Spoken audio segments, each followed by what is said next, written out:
Inventory pro में मुकम्मल दुकान लूप देखें, स्टॉक खरीदें, वसूल करें, बेचें, फिर नंबर, सप्लायर, मसनूआत, मिकदार और लागत, कीमत के साथ खरीद ऑर्डर बनाएं।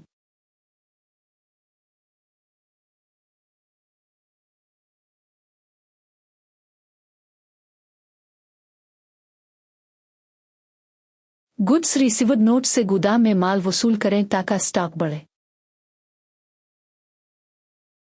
वसूल के बाद इन्वेंट्री स्टॉक लेवल तस्दीक करें, गोदाम फरोख्त के लिए तैयार है।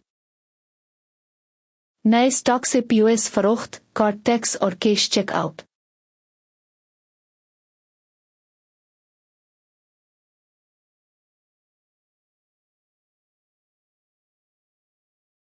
अदाशुदा इनवाइस और लाइव टोटल के साथ फरोख्त हिस्ट्री देखें। सेल्स परफॉर्मेंस और बिजनेस इंटेलिजेंस रिपोर्ट खोलें। एक सिस्टम में खरीद से फरोख्त। मजीद इन्वेंट्री प्रो डेमो के लिए सब्सक्राइब करें।